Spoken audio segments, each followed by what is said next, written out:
बहनों और भाइयों, हम सबको याद रखना होगा, अगर राष्ट्र के इन महापुरुषों को सम्मान न मिला, कहां जाएगा हमारा देश?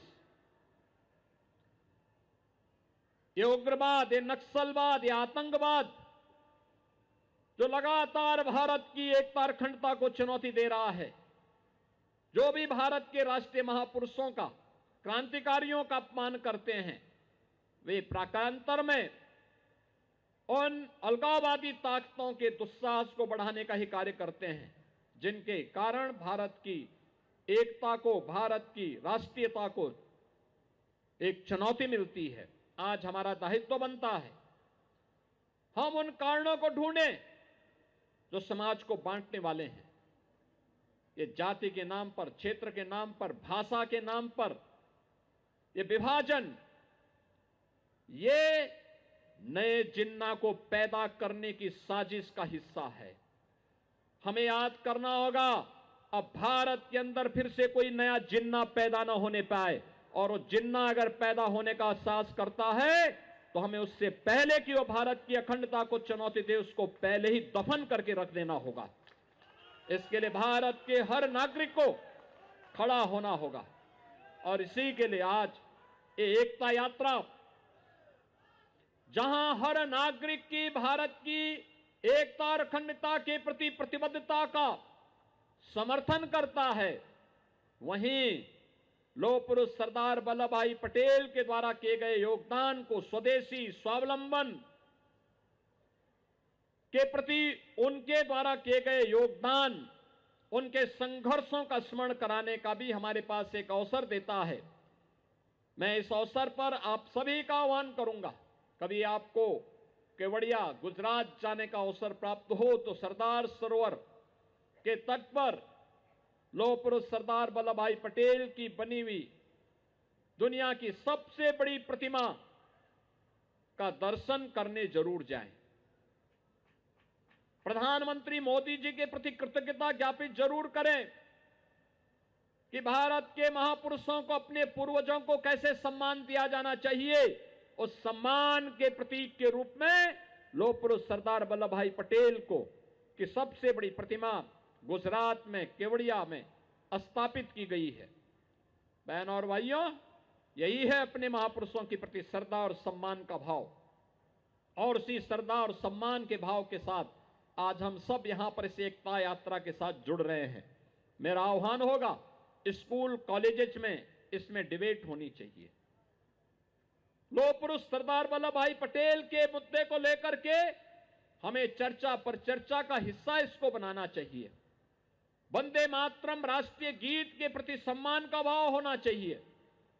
अब ये केवल लौह पुरुष सरदार वल्लभ भाई पटेल के साथ ही राष्ट्रगीत वंदे मातरम भी उत्तर प्रदेश के हर विद्यालय में गायन इसका अनिवार्य करेंगे, हर शिक्षण संस्थान में इसका गायन अनिवार्य करवाएंगे, जिससे उत्तर प्रदेश के अंदर हर नागरिक के मन में भारत माता के प्रति, अपनी मातृभूमि के प्रति श्रद्धा और सम्मान का भाव जागरूक हो सके।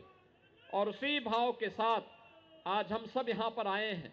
आज के इस अवसर पर मैं एक बार फिर से गोरखपुर महानगर की इकाई को इस बात के लिए धन्यवाद दूंगा कि उन्होंने इस राष्ट्रीय एकता यात्रा को आज यहां पर गोरखपुर में प्रारंभ करने और इस यात्रा में मुझे शामिल होने का अवसर दिया है।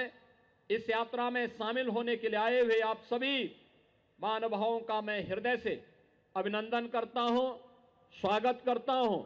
आज के इस अवसर पर मैं केवल आपसे एक बात कहना चाहूंगा, याद करना, लौह पुरुष सरदार वल्लभ भाई पटेल ने जो बातें कही थी उनमें से दो बातें बहुत महत्वपूर्ण हैं।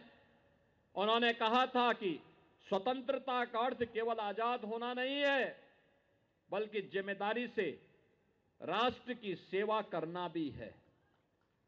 दूसरा उन्होंने कहा था, जिस देश का युवा जागृत होता है उस देश को कोई गुलाम नहीं बना सकता। याद करना, हमारे युवा स्वयं राष्ट्रीयता के प्रति जागरूक हों, और स्वाधीनता का मतलब आजाद होना नहीं, बल्कि स्वाधीनता का मतलब अपने कर्तव्यों के निर्वहन करने से भी होता है। यही लौह पुरुष सरदार वल्लभ भाई पटेल का मार्गदर्शन है। आज के इस अवसर पर मैं भारत माता के महान सपूत लौह पुरुष सरदार वल्लभ भाई पटेल की स्मृतियों को नमन करते हुए राष्ट्रगीत के रचयिता बंकिम चंद्र चट्टोपाध्याय को भी विनम्र श्रद्धांजलि अर्पित करते हुए उनकी स्मृतियों को भी नमन करता हूं।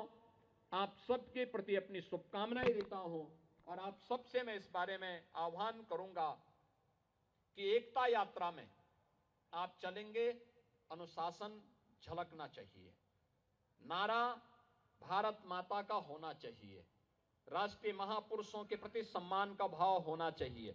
इस विश्वास के साथ ये मेरा सौभाग्य है कि 1857 की प्रथम स्वातंत्र समर की वीरांगना रानी लक्ष्मीबाई की मूर्ति पर पुष्पांजलि करने के साथ ये यात्रा प्रारंभ हो रही है। टाउन हॉल चौराहे पर हम लोग राष्ट्रपिता महात्मा गांधी को सम्मान देंगे। वहां पुष्पांजलि करने के बाद ये यात्रा गोलघर होते हुए और सीधे अपने मार्ग से होते हुए काली मंदिर पर, जो वहां पर लौह पुरुष सरदार वल्लभ भाई पटेल की प्रतिमा पर माल्यार्पण करने के उपरांत अपनी यात्रा आगे जाएगी और फिर इसका समापन गीता वाटिका में समारोह होगा। हम सब जो भी यात्रा के साथ जाएंगे पूरी शालीनता के साथ, पूरे उत्साह के साथ, पूरे अनुशासन के साथ इस आयोजन का हिस्सा बनेंगे। इस विश्वास के साथ आप सबके प्रति मैं हृदय से अपनी शुभकामनाएं देता हूं। धन्यवाद। जय हिंद। जहां पर सीएम योगी आदित्यनाथ ने कांग्रेस पर कड़ा प्रहार किया है।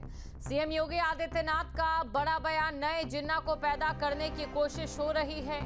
भारत की धरती पर कोई जिन्ना पैदा ना हो पाए, जाति और भाषा के नाम पर बांटने की कोशिश की जा रही है।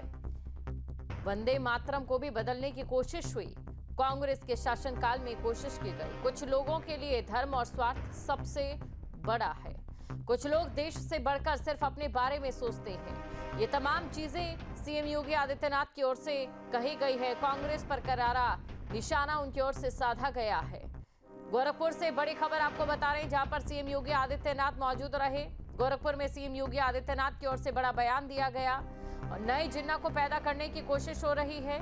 और इसी के साथ उन्होंने ये भी बोला, इससे पहले भी वंदे मातरम को देखिए बदलने की जो कोशिश है वो यहाँ पर की गई थी। वंदे मातरम में कुछ ऐसे शब्द थे जिन्हें बदलने की बात कही है। जहाँ भक्ति है हर शब्द में, कथाओं में छिपे हैं दिव्य रहस्य और ज्योतिष देता है जीवन को दिशा। धर्म से जुड़ी हर बातों को जानने के लिए हमारे चैनल स्तुति को सब्सक्राइब करें।